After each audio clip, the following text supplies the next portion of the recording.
kind of not just a kitchen, and that's why it was important to get the design right and get the look right, because it's not just a kitchen that's shut away. It's out, it's visible, everybody can see it, so it's got to tie in with the property.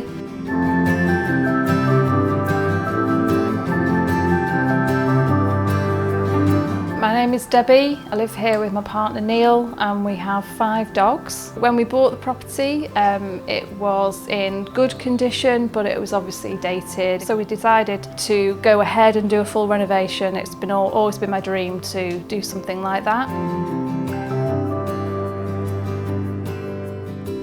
I'd kind of had so many ideas, Pinterest boards and all that kind of stuff. Hundreds of magazines that I kind of looked through because I'm passionate about interiors, so I kind of had an idea of the style that I wanted to go for. Looked at Wren because I'd seen some of the kitchens that I really liked, and obviously the brilliant side of the Wren thing is that they've got the finance option, which allowed me to purchase a kitchen that I wouldn't have been able to afford just by paying out with cash. I visited the showroom over in Stoke. You can get to feel the products, you can see how they work together. What I did was move around the showroom with the doors and things as well, so you can see them in different lights.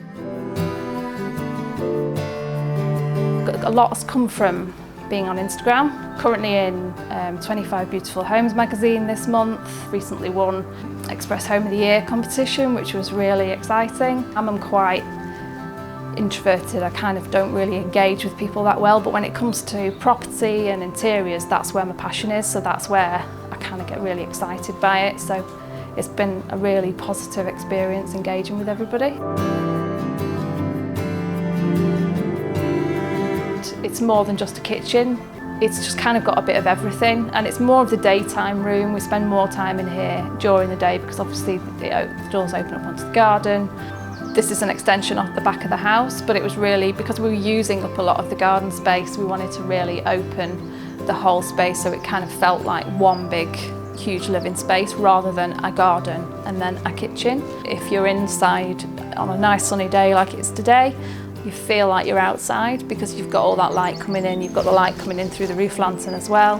I love plants. I mean, plants are a massive thing at the moment. To be fair, indoor plants are just kind of booming. So it feels like you've got that full flow from the garden to inside. You kind of live in that inside, indoor-outdoor lifestyle that everybody's kind of looking for.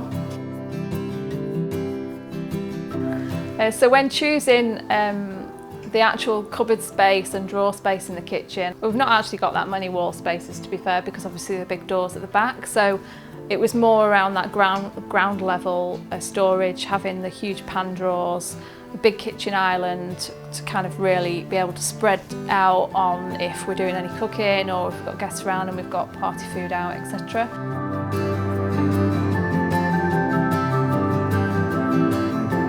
On the cooker side of the room, we've got, again, lots of drawers with cutlery and the knife block, but under that as well, because it's near my sort of what I call my tea and coffee and toast section, I've got a mug drawer. It's just a normal drawer, to be fair, but I'm a bit of a mug collector. I can't resist buying one wherever I go. But it's quite a feature, and it makes everybody laugh because there's only 2 of us in the house, and why would we need so many mugs?